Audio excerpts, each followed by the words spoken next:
Hello friends, welcome to सहज IAS. सहज IAS में आप सभी का स्वागत है। जैसा कि आप सभी जानते हैं, मेरा नाम रणधीर भारद्वाज है और आप मेरे साथ पढ़ रहे हैं बिहार का टारगेट बैच।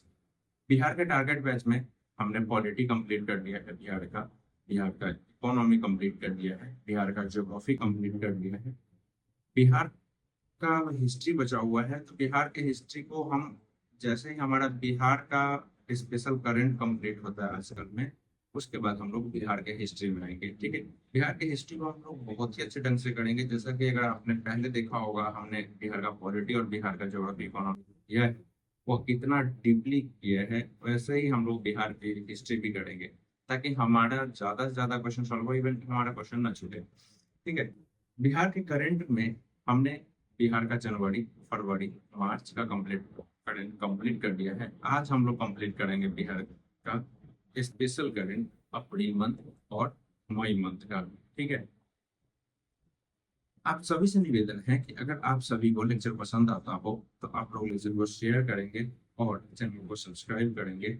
ठीक है। और अपनी प्रतिक्रिया जरूर देंगे कि आपको लेक्चर कैसा लगा। ठीक है। मौन रहने से बेटा कुछ नहीं होता है। ठीक है। और जो भी लेक्चर आते जा रहा है, आप लोग उसको कंप्लीट करते चलिए। बिकॉज प्रॉब्लम क्या है कि देखिए, लेक्चर अपलोड हो जाएगा, लेक्चर आप देखेंगे नहीं तो कोई फायदा नहीं है लेक्चर अपलोड करने का। और लेक्चर अपलोड हो जाता है और आप सोच रहे हैं कि नहीं, कल कर लूंगा, परसों कर लूंगा। देखो, एक्चुअल में क्या है ना कि डे बाई डे ना आपका सोर्स बढ़ते जाएगा, तो फिर आप कंप्लीट नहीं कर पाएंगे। ठीक है। और बिहार पीसीएस में आपको पता ही है कि कितना हेवी कंपटीशन है। अब की बार सीट भी ज्यादा होने वाली है नहीं। जो लोग, कुछ लोग कह रहे थे कि 1000 सीट, 1200 सीट, ऐसा कुछ नहीं होने वाला है भाई। 300 के आसपास सीट मैक्सिमम रहने वाला है। वो हमें 5-6 तारीख तक मैक्सिमम पता चल ही जाएगा। अभी तक बिहार जो आयोग को अभी तक 100 सीट के आसपास मिल चुका है।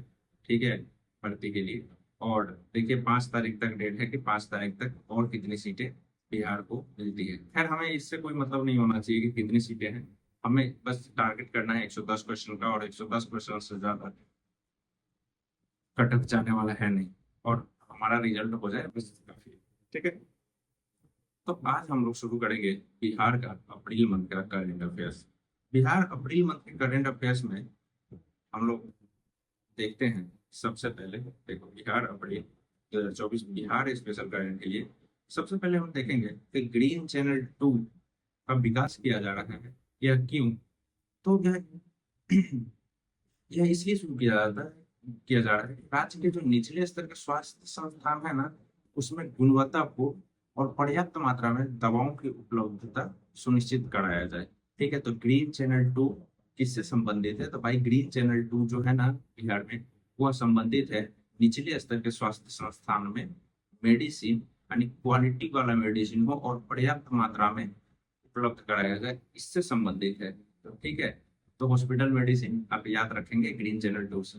और इसकी शुरुआत कहाँ हुई है? तो भाई, इसकी शुरुआत जो गायघाट और मुरौल नाम की जगह जो मुजफ्फरपुर में है, वहां से। और शेखोपुर, अरियाड़ी और सारस प्रखंड जो है शेखपुरा, यहाँ से, इन 5 जगहों से इसकी शुरुआत की गई है ग्रीन चैनल 2 की।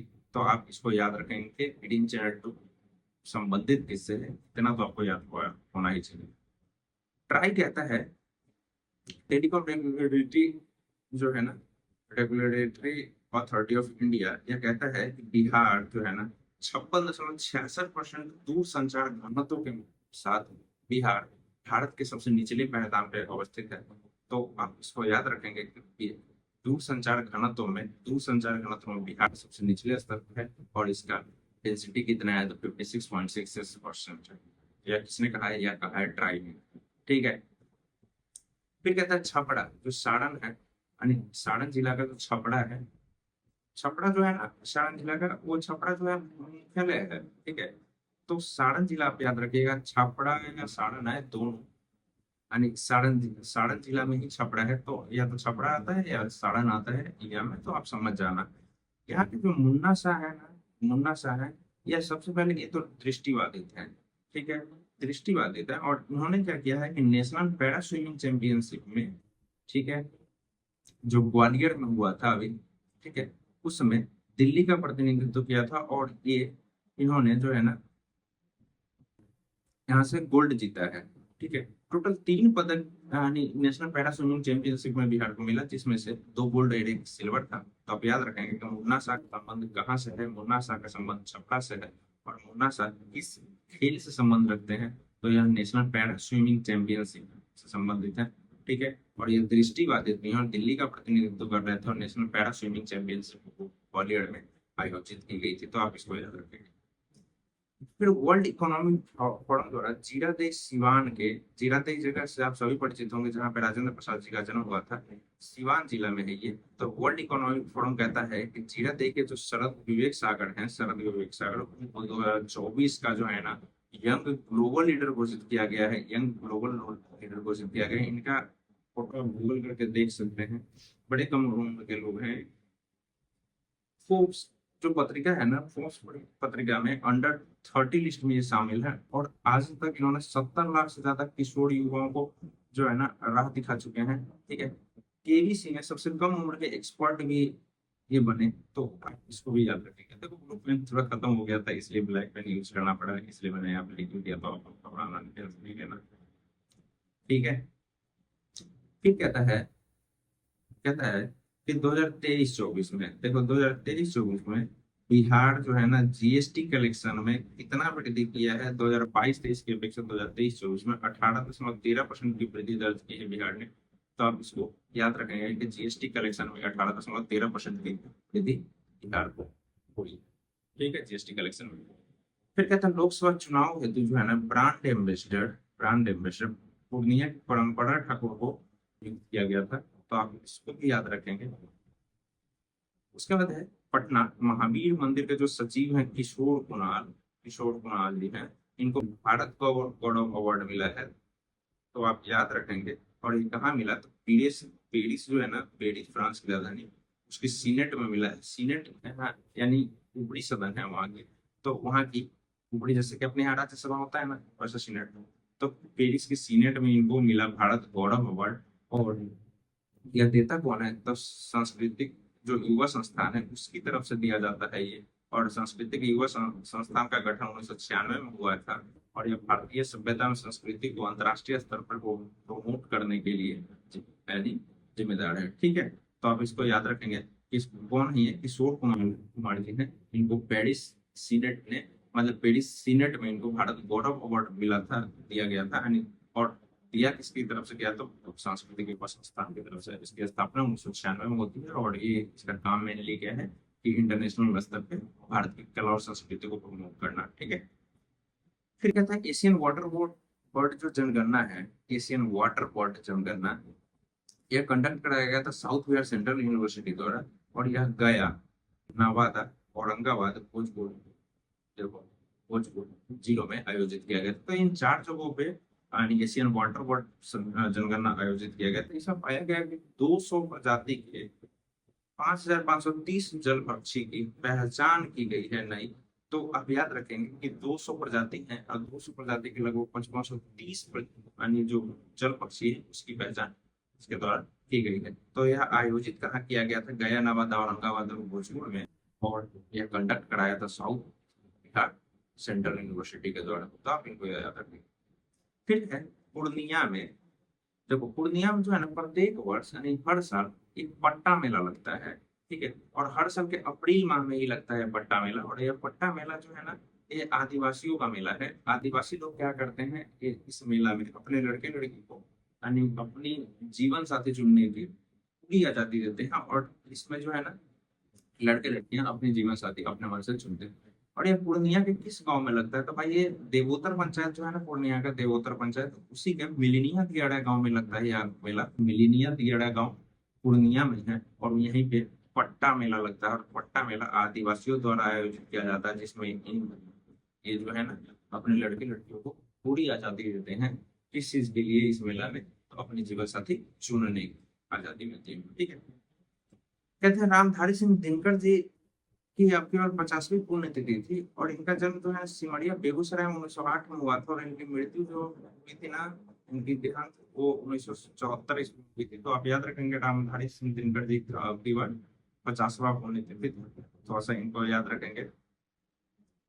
फिर पटना में जीरो वेस्ट जो है ना पटना में जीरो वेस्ट चुनाव आयोजित कराना, मतलब आयोजित कराया गया, या किसके तरफ से, पटना नगर निगम की तरफ से। ठीक है, क्योंकि लास्ट चुनाव यहाँ पे 1 जून को हुआ था, तो आप याद रखेंगे। अब की बार का लोकसभा चुनाव जो है ना 7 चरणों में हुआ था, तो आप इसको याद रखेंगे, और लास्ट चुनाव 1 जून को ही था। तो याद रखेंगे पटना निगम नगर निगम ने जीरो वेस्ट चुनाव आयोजित कराया था। यह भारत में पहली बार ऐसा कुछ हुआ था कि पहली बार पटना निगम, मतलब पूरे भारत में जीरो वेस्ट चुनाव पटना नगर निगम ने ही कंडक्ट कराया है। तो आप इसको भी याद रखेंगे थोड़ा सा, ठीक है।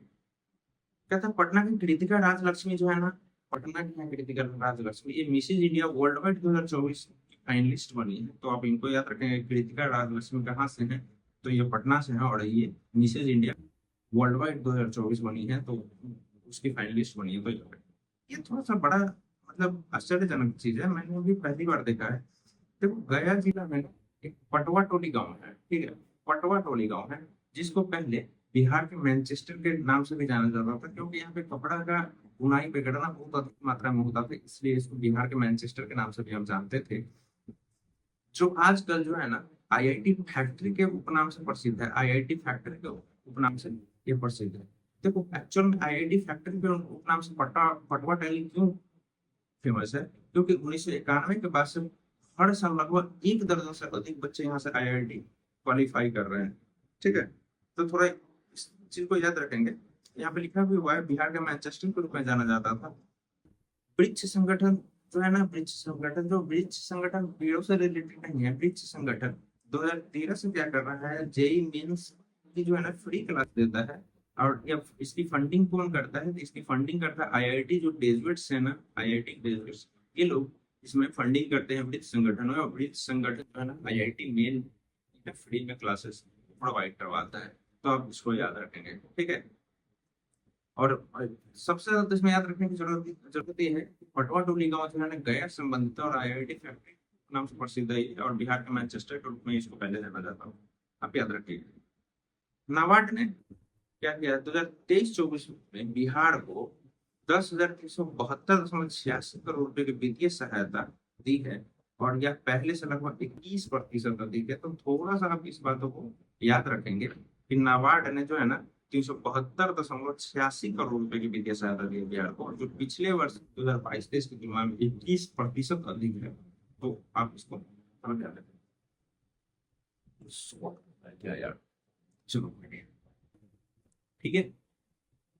फिर कहता है बेगूसराय का जो प्रियांश है ना, इन्होंने संघाई में चीन के संघाई में आयोजित हो रहे तीरंदाजी वर्ल्ड कप में इन्होंने क्या किया है, इन्होंने 2 पदक जीते हैं। 2 पदक जीते तीरंदाजी वर्ल्ड कप में। इंडिया को टोटल 8 मेडल मिला, जिसमें 5 गोल्ड, एक 2 सिल्वर और 1 ब्रॉन्ज मिला था, 2 सिल्वर और 1 ब्रॉन्ज मिला था। तो जो प्रियांश है ना, इनका संबंध तीरंदाजी से है, और ये बेगूसराय से बिलोंग करते हैं, ठीक है। और ये तीरंदाजी वर्ल्ड कप जो हो रहा था, ये संघाई में हो रहा था चीन के, तो आप इसको याद रखें। फिर क्या था, आईआईटी पटना ने सूटकेस इन्वर्टर बनाया है, जो -19 डिग्री सेल्सियस में भी काम करेगा। तो आप थोड़ा सा याद रखेंगे, और इसके लिए ना मतलब क्या कहते हैं, इको फ्रेंडली तो है ही, साथ साथ पॉकेट फ्रेंडली भी होगा, और ये मार्केट में भी आ चुका है। और तो इसलिए आप इसका जो है ना पेटेंट, इसका पेटेंट भी आईआईटी पटना को मिल चुका है। तो आप याद रखेंगे सूटकेस इन्वर्टर जो है ना, ये बनाया है आईआईटी पटना ने, जो -19 डिग्री में भी काम करेगा। ये लिथियम बैटरी चालित है, थोड़ा सा याद रखेंगे। और इसका वेट 6 से 15 किलो के बीच में ही होगा। तो आप थोड़ा सा इससे ध्यान रखेंगे,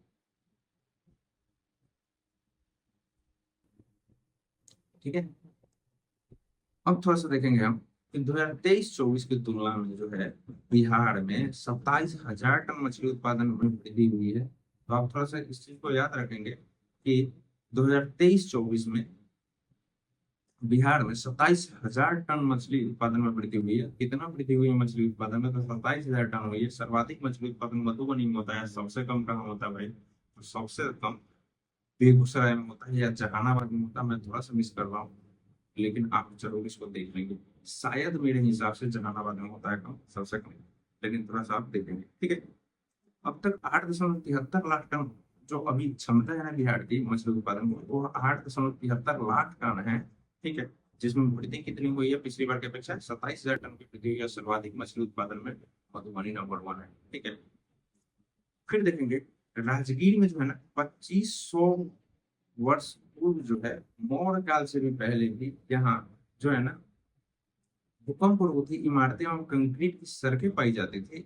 ऐसा खुदाई से पता चला है, आर्कियोलॉजिकल सर्वे ऑफ इंडिया की खुदाई से पता चला है कि राजगीर में जो है, तो एग्जाम में आपसे पूछा है कि बिहार के किस जगह पे, तो राजगीर में भाई 2500 साल से पहले भी, ऐसा कहा जाता है कि मौर्य काल से भी पहले, 2500 साल तो छोड़ दो आप, मौर्य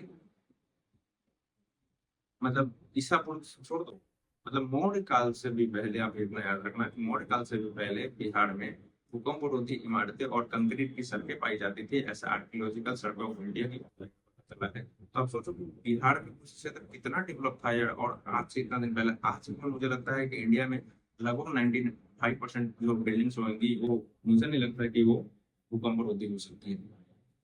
फिर है प्रयास योजना के बारे में। देखो, प्रयास योजना के विस्तार हेतु सिडबी ने क्या किया है, महिला बैंक, विश्व बैंक जो वुमेन वर्ल्ड बैंक है के सहयोग से जीविका जीविका और बिहार एसआरएलएम और उमेद और महाराष्ट्र एसआरएलएम के साथ समझौता ज्ञापन किया है। तो याद रखेंगे, प्रयास योजना हेतु सिडबी ने किसके साथ सहयोग समझौता किया है, तो यह डब्ल्यू जो पानी वुमेन वर्ल्ड बैंक जो है उसके जीविका और एसआरएलएम उमेद वगैरह के साथ समझौता ज्ञापन पर हस्ताक्षर किया। याद रखेंगे, बिहार में प्रति 10 लाख पर वार्षिक मृत्यु दर कितनी है? 2.65 है। तो आप इसको भी याद रखेंगे। फिर है आईएमडी के स्टडी से पता चला है कि बिजली गिरने से, जो बिजली होता है लाइटनिंग, तो बिजली गिरने से सर्वाधिक डेथ जो है ना बांका में हुई है भाई, तो इसको याद रखेंगे। और थोड़ा आईएमडी के स्टडी में बताया गया है कि जिलों में शिवहर, अब याद रखेंगे शिवहर, बांका, कैमूर, किशनगंज प्राकृतिक खतरे के सर्वाधिक खतरे दोनों सर्वाधिक संवेदनशील है। तो आप थोड़ा सा याद रखेंगे कौन कौन सा जिला है इसमें, शिवहर, बांका, कैमूर और किशनगंज, इन 4 जिलों का नाम याद रखेंगे। बांका में सर्वाधिक लाइटनिंग से डेथ हुई है, तो इसको भी आप याद रखेंगे भाई। ठीक है,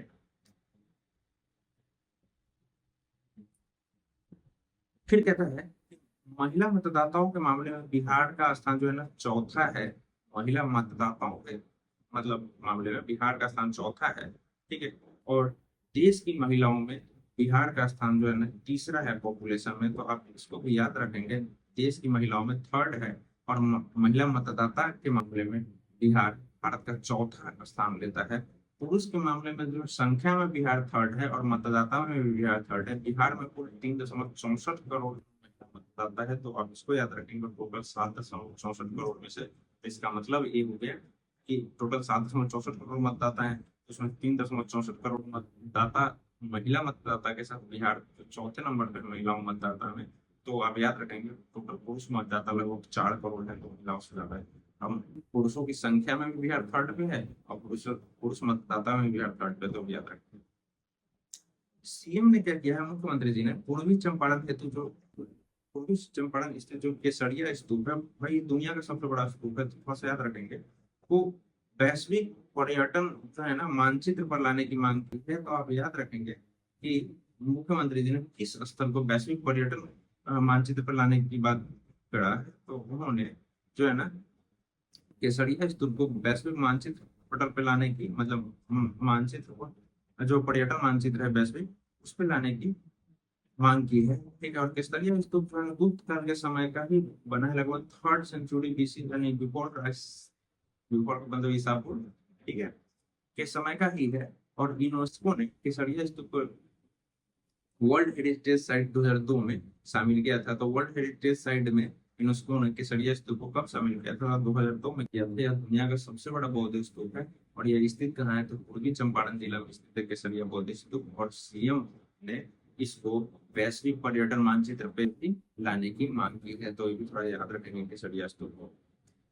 सुरंग परियोजना में उन्नत भू वैज्ञानिक मॉडल के उपयोग के लिए क्या किया है, जो एसजेवीएन लिमिटेड है ना, सतलज जो है ये जल विद्युत निगम लिमिटेड, इसने क्या किया है, आईआईटी पटना के साथ एमआईयू पे हस्ताक्षर किया है। तो आप थोड़ा सा याद रखेंगे। और एसजेवीएन जो है ना, ये गवर्नमेंट ऑफ इंडिया और गवर्नमेंट ऑफ हिमाचल प्रदेश के सहयोग से ही यह कंपनी चल रही है, और 1988 में बना था एसजेवीएन। और इसका पुराना नाम क्या था? Nathpa Jhakri power corporation limited. तो आप याद रखेंगे एसजेवीएन का पुराना नाम नाथपा झाकड़ी जो है ना पावर कॉर्पोरेशन लिमिटेड है। ठीक है। और एसजेवीएन जो है ना गवर्नमेंट ऑफ इंडिया और गवर्नमेंट ऑफ हिमाचल प्रदेश के सहयोग से भी यह कंपनी स्थापित की गई थी। और सुरंग परियोजनाएं तो जो है ना इसने क्या किया है, आईआईटी पटना के साथ मतलब बेस्ट क्या कहते हैं वो वैज्ञानिक मॉडल के लिए आईआईटी पटना के साथ एमओयू पे हस्ताक्षर किया है। थोड़ा सा इसको याद रखेंगे। बिहार विभाग के अनुसार, ठीक है, जीएसटी संग्रह बढ़ाने हेतु फोकस एरिया कौन सी है? तो यह फोकस एरिया है सर्विस सेक्टर। तो आप इसको याद रखेंगे, जीएसटी कलेक्शन बढ़ाने हेतु हम सर्विस सेक्टर पर ज्यादा फोकस कर रहे हैं, तो इसको थोड़ा सा ध्यान रखेंगे। कह रहा केंद्र की घोषणा में जो गेहूं खरीद के लिए जो है ना यूपी, राजस्थान और बिहार को गैर पारंपरिक राज्य बताया है। तो आप याद रखेंगे कि टोटल अब की बार 310 लाख टन गेहूं खरीदने का लक्ष्य रखा गया भारत सरकार के द्वारा, जिसमें से 50 लाख टन इन तीन स्टेट से ही खरीदा जाएगा, यूपी, राजस्थान और बिहार। ठीक है। और यह पिछली बार की अपेक्षा जो है ना यूपी, राजस्थान और बिहार से पिछली बार की अपेक्षा लगभग 7 गुना ज्यादा है। ये देखते हो 7 गुना ज्यादा है। ठीक है। और यूपी, राजस्थान और बिहार को गैर पारंपरिक राज्य बताया गया है गेहूं के मामले में। क्यों? क्योंकि हम इतना नहीं खरीदते थे पहले, हरियाणा, पंजाब वगैरह सब ज्यादा गेहूं लेते थे। अभी जो है ना 50 लाख टन हम उन तीन स्टेटों से लेंगे। तो इसीलिए यूपी, राजस्थान और बिहार को गैर पारंपरिक राज्य बताया गया है गेहूं खरीद के लिए। और हम पिछली बार से कितना ज्यादा गेहूं इन तीन स्टेटों से खरीदेंगे? तो लगभग हम 50 लाख टन हम गेहूं इन तीन स्टेटों से खरीदेंगे। यार उपराष्ट्रपति जो जगदीप धनखड़ जी ने है ना, उन्होंने बहुत आईआईएम बोध गया में युवा विश्व से जो यूथ हैं उनसे 2047 तक भारत को एक विकसित देश बनाने में योगदान देने हेतु कहा है। तो याद रखिएगा ये कहाँ पे कहा है इन्होंने, तो आईआईएम बोध गया में कहा है उपराष्ट्रपति जी ने। कब तक भारत को विकसित देश बनाने का योगदान देने के लिए कहा है? तो यह 2047 तक। तो इसको आप थोड़ा सा याद रखेंगे।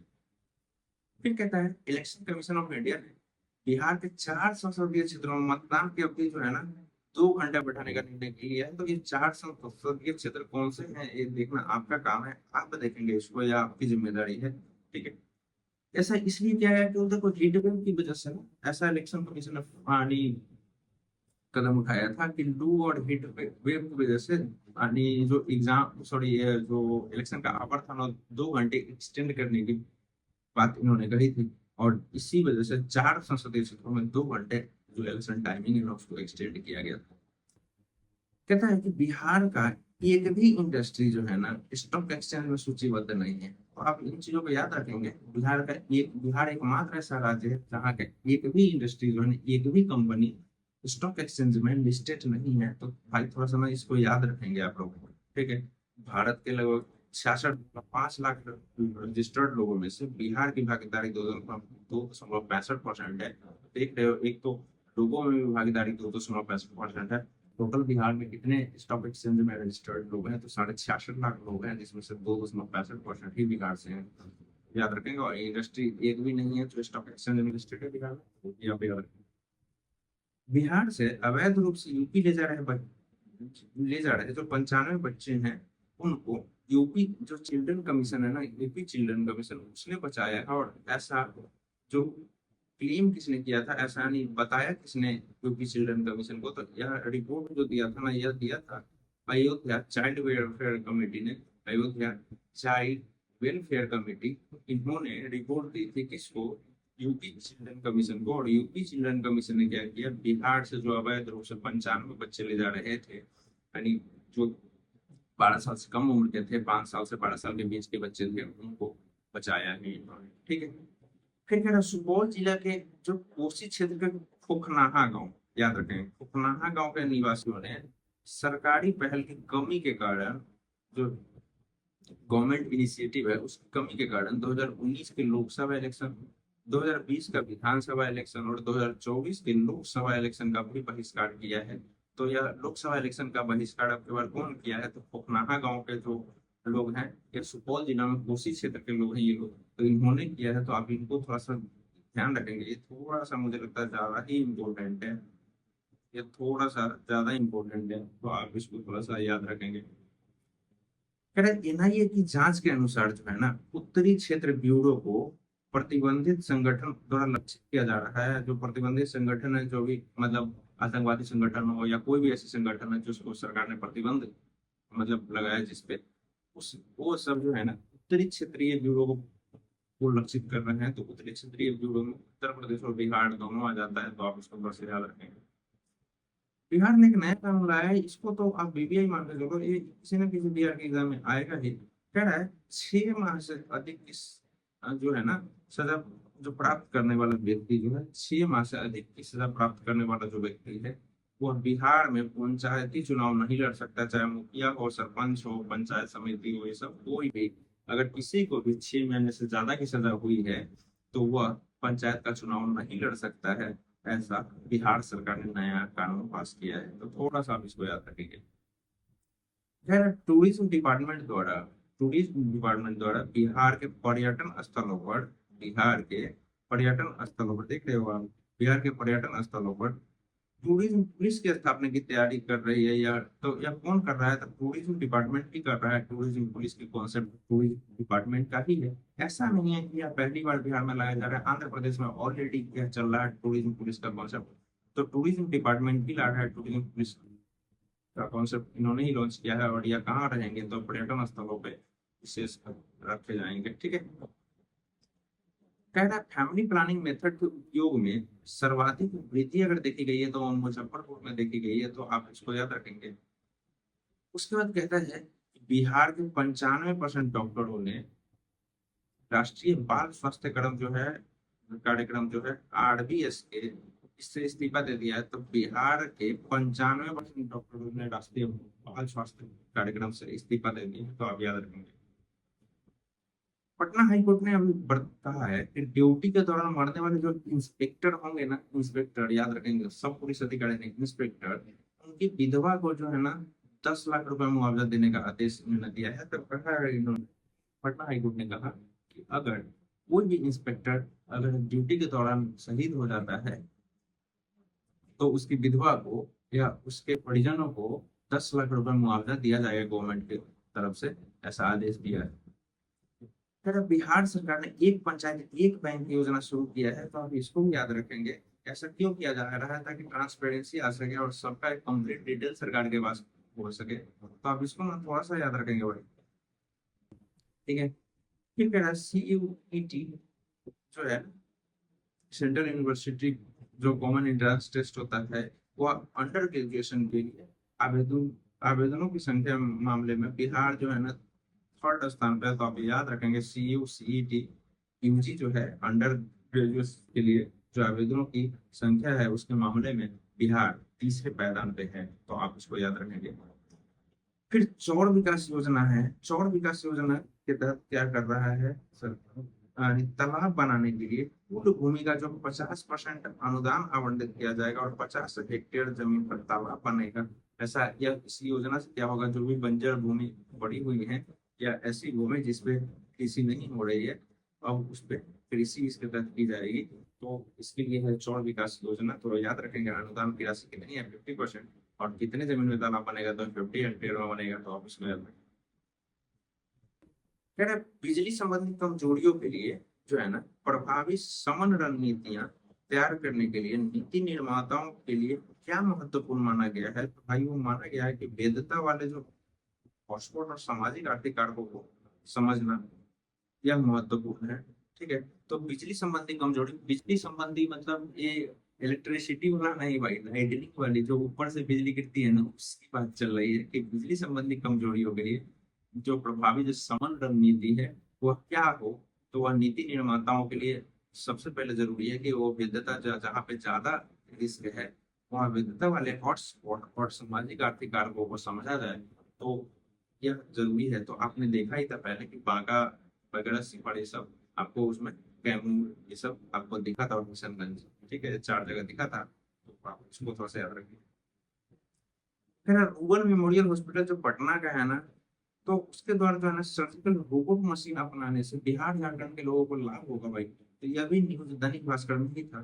तो आप याद रखेंगे कि जो रूबन मेमोरियल हॉस्पिटल जो है पटना का, उसने सर्जिकल रोबोट मशीन अपनाया है। तो यह रोबोट मशीन ऐसा होगा जो सर्जरी वगैरह करेगा, तो इससे बिहार झारखंड के क्षेत्रों में बहुत फायदा मिलने वाला है। ठीक है, तो आप याद रखेंगे कि अभी बिहार में पहला ही यह हॉस्पिटल ऐसा है जिसमें सर्जिकल रोबोट काम करेगा, जो ऐसा रोबोट जो सर्जरी वगैरह करने में माहिर है।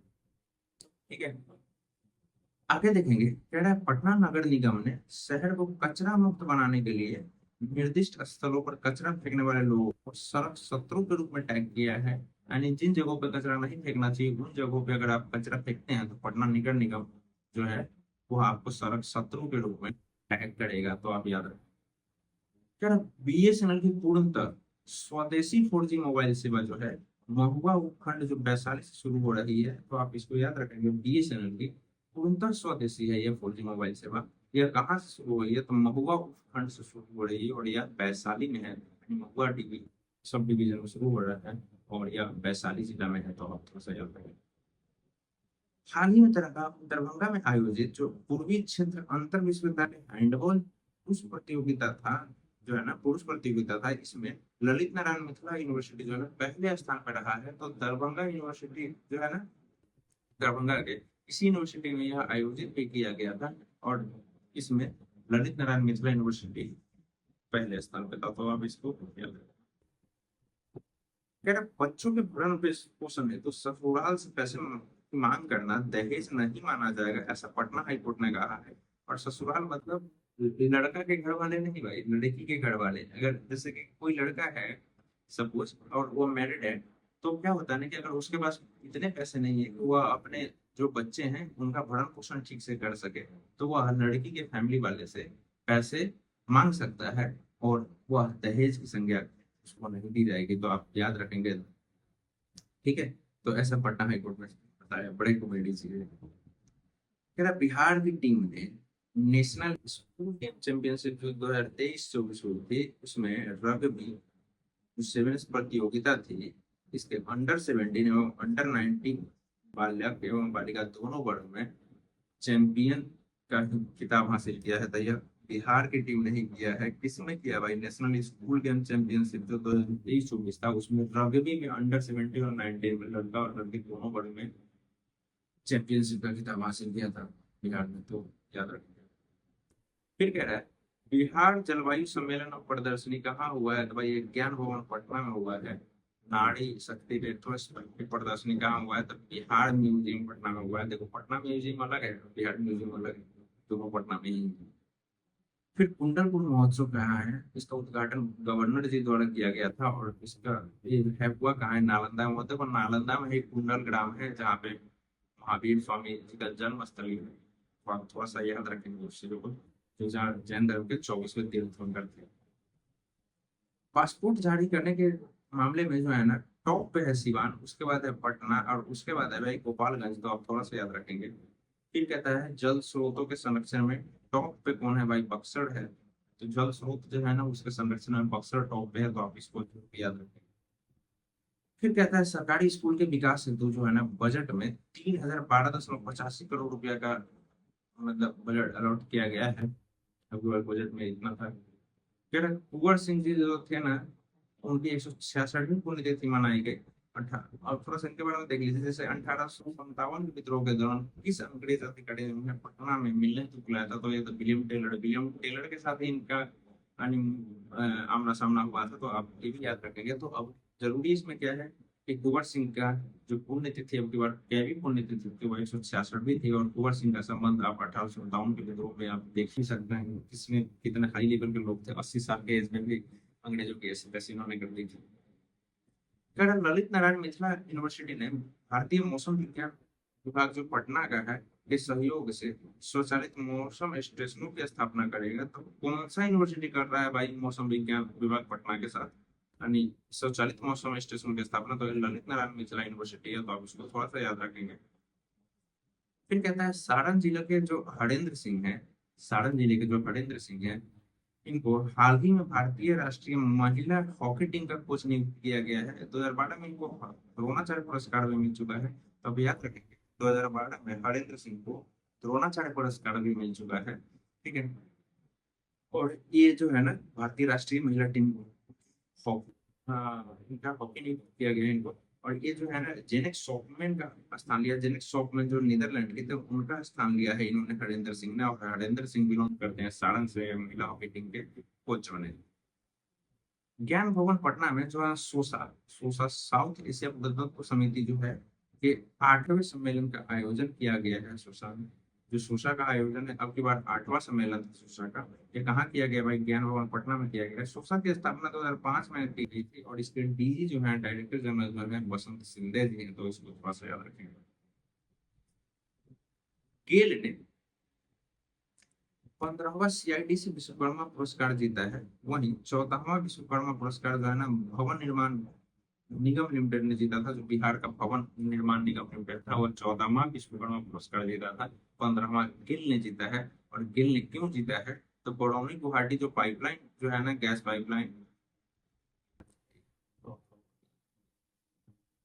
गिल को 15वां जो विश्वकर्मा पुरस्कार क्यों मिला है? तो यह मिला है कि बरौनी से गुवाहाटी जो तक जो प्राकृतिक गैस पाइपलाइन परियोजना है इसके लिए मिला है। यह बिहार, ये जो परियोजना है यह बिहार, वेस्ट बंगाल और असम को कवर करती है। तो 718 किलोमीटर की यह पाइपलाइन होगी। तो आप थोड़ा सा याद रखेंगे, इसी के लिए गेल को विश्वकर्मा पुरस्कार भी मिला है। आप थोड़ा सा याद रखेंगे। फिर क्या था? मधुबनी के झंझारपुर में स्वर्णिम मिथिला समिट 2024 का आयोजन किया गया है। तो स्वर्णिम मिथिला समिट 2024 का आयोजन कहाँ हुआ है? तो भाई झंझारपुर में हुआ है और झंझारपुर मधुबनी में है। तो आप थोड़ा सा याद रखेंगे। फिर कहता है कि सर्वाधिक बाल विवाह रोकने में जो है ना बिहार टॉप पे है। और सर्वाधिक FIR बाल विवाह के अगेंस्ट हुआ है तो वह हुआ है वेस्ट बंगाल में। तो थोड़ा सा याद रखेंगे। तो बाल विवाह रोकने में टॉप कौन है? तो बिहार है। और बाल विवाह के अगेंस्ट सर्वाधिक FIR कहाँ दर्ज की गई है? तो यह दर्ज की गई है वेस्ट बंगाल में। राज्य आपदा प्राधिकरण की ओर से पर्यावरण संरक्षण और पारिस्थितिकी के विकास में जन सहभागिता पर कौन सा कार्यक्रम आयोजित किया जा रहा है? तो यह कार्यक्रम का नाम है इनसे मिलिए। इनसे मिलिए कार्यक्रम है। ठीक है। यह कार्यक्रम किसका है? तो यह कार्यक्रम राज्य आपदा प्राधिकरण का है। और यह क्यों उनसे मिलिए कार्यक्रम किससे संबंधित है? तो पर्यावरण संरक्षण एवं पारिस्थितिकी के विकास से और इस विकास में जन सहभागिता को बढ़ावा देने हेतु। ठीक है। तो इनसे मिलिए कार्यक्रम राज्य आपदा प्राधिकरण का है। 3 अप्रैल को टोक्यो में, जापान की राजधानी जो टोक्यो है, टोक्यो में क्या हुआ था? बिहार दिवस मनाया गया था। और 21 मार्च को न्यूयॉर्क में मनाया गया। ठीक है। तो आप याद रखेंगे 3 अप्रैल को टोक्यो में और 21 मार्च को न्यूयॉर्क में मनाया गया। तो आप थोड़ा सा इस बात को पता है ये 2024 की बात नहीं है, 2023 की बात है ये। तो आप इसको ना काट के चलो, इसकी जरूरत आपको नहीं है भाई, इसकी जरूरत आपको नहीं है। तो आप याद रखेंगे 2023 में 3 अप्रैल को टोक्यो में बिहार दिवस मनाया गया था, 24 में नहीं। और अब की बार बिहार का 112वां स्थापना दिवस है। तो आप इसको भी याद रखेंगे। और बिहार स्थापना दिवस जो है ना कब मनाया जाता है? तो ये मनाया जाता है भाई 22 मार्च को। ठीक है। कह रहा जयपुर में आयोजित जो था किशोर सौंदर्य प्रतियोगिता, इसमें पटना की जो तनिष्का शर्मा थी ना, इनको टीन अर्थ इंडिया का खिताब मिला है। टीन अर्थ इंडिया का खिताब मिला है तनिष्का शर्मा को। यह पटना की है। और यह जो किशोर सौंदर्य प्रतियोगिता था यह जयपुर में आयोजित किया गया था। तो थोड़ा सा ये बातें आप याद रखेंगे। फिर है साहित्योत्सव जज ए अदब कल्चरल कारवां जो विरासत जो था। तो साहित्योत्सव जज ए अदब कल्चरल कारवां विरासत का आयोजन पहली बार जो किया गया है यह प्रेमचंद रंगशाला पटना में किया गया है। तो यह पहली बार हो रहा है बिहार में। तो आप इसको याद रखेंगे। फिर कहता है कि 33वीं राष्ट्रीय सब जूनियर जो बालिका कबड्डी चैंपियनशिप का आयोजन कहाँ किया जा रहा है? तो भाई पाटलिपुत्र खेल परिसर में किया जा रहा है। विजेता इसमें हरियाणा रहा है। तो थोड़ा सा किया गया और इसमें विजेता हरियाणा रहा है क्योंकि अभी तो हम लोग अगस्त में शुरू कर रहे हैं ना इसको, इसलिए किया जा चुका है। 52वां national senior men's handball championship का जो आयोजन है भाई, इसका जो आयोजन है यह बरौनी में किया गया है। बरौनी का है बेगूसराय में। विजेता इसमें बिहार रहा है और विजेता दिल्ली रहा है। तो दिल्ली को बिहार ने हराया किसमें? National senior men's handball championship में, और हैंडबॉल चैंपियनशिप इस बार गया था, तो इस बार 52वां था आयोजन इसका बरौनी में किया गया था, बरौनी बेगूसराय का एक से प्रखंड। उद्योग विभाग ने गरीब परिवारों को जो है ना 1250 रुपया देने की घोषणा की है। ये प्रति वर्ष या प्रति माह नहीं है, यह एक ही बार है, 1250 रुपया देने की बात की है ये उद्योग विभाग ने, यानी उद्योग विभाग ने, ठीक है। कह रहे बिहार में सर्वाधिक आयुष्मान भारत कार्ड जो है ना पटना में बना है, और आयुष्मान भारत गोल्डन कार्ड सर्वाधिक मुजफ्फरपुर में बना है। तो आप याद रखेंगे आयुष्मान भारत गोल्डन कार्ड मुजफ्फरपुर में सबसे ज्यादा बना है, और आयुष्मान भारत कार्ड सबसे ज्यादा पटना में बना है भाई, तो आप इसको याद रखेंगे। बिहार का पहला रिवर फ्रंट स्टेशन कहाँ है, तो यह भोजपुर में बना है, तो आप इसको याद रखेंगे। कहाँ बना है ये, तो ये भोजपुर में बना है, तो थोड़ा सा आप इसको याद रखेंगे। फिर कहता है आईआईएम अहमदाबाद भागलपुरी शिल्प पर रिसर्च करेगी, तो भागलपुरी शिल्प पर रिसर्च कौन करने वाली है, तो आईआईएम अहमदाबाद करेगी। फिर कजरा सोलर प्लांट के बारे में देखो, कजरा सोलर प्लांट जो है ना ये लखीसराय में, आप याद ही रखना है इसको, क्योंकि ये पूछेगा भी। इसकी क्षमता 185 मेगावाट की है, और यह एल&टी कंपनी ने इस सोलर प्लांट को बनाया है, तो आप इसको याद रखें। कजरा सोलर प्लांट जो है लखीसराय में 185 मेगावाट की इसकी क्षमता है, ठीक है। फिर कहता है कि एचसीएल ने पहला इंफ्रास्ट्रक्चर डिलीवरी सिस्टम कहाँ बनाया है, तो पटना में बनाया है। तो एचसीएल ने, हिंदुस्तान कॉर्पोरेशन लिमिटेड ने इंफ्रास्ट्रक्चर जो है डिलीवरी सिस्टम बनाया है पटना में, तो ये भी याद रखेंगे। फिर कहता है 29वीं जो पटना जिला ताइक्वांडो प्रतियोगिता थी, इसमें 34 खिलाड़ियों ने बिहार के 34 खिलाड़ियों ने गोल्ड जीता है, तो ये भी याद रखेंगे। तो ताइक्वांडो जो जिला ताइक्वांडो प्रतियोगिता थी यह पटना में आयोजित की गई थी, और बिहार ने इसमें 34 पदक इसमें जीता है, और यह पहली ताइक्वांडो प्रतियोगिता थी 29वीं थी, तो आप थोड़ा सा इसको याद रखेंगे। ठीक है, ठीक है। हम देखोगे तो बिहार शरीफ में औषधीय महत्व वाले पौधों के संरक्षण हेतु क्या कि बिहार सरकार का जो आयुष मंत्रालय है ना वह सहायता करेगा, तो आप इसको याद रखेंगे। औषधीय महत्व वाले पौधे के संरक्षण में आयुष मंत्रालय हेल्प करने वाला है, बिहार शरीफ में यह संरक्षण कार्यक्रम चल रहा है। तो इसके साथ ही हमारा जो है ना अप्रैल मंथ का करंट समाप्त होता है, और मैं आप सभी से निवेदन करना चाहता हूँ कि अगर आप सभी को पसंद आया हो लेक्चर, अगर आप सभी को लेक्चर पसंद आया हो, तो यह आपकी जिम्मेदारी बनती है कि आप शेयर करें और सब्सक्राइब करें। थोड़ा सा नैतिक तो बनो, हैं?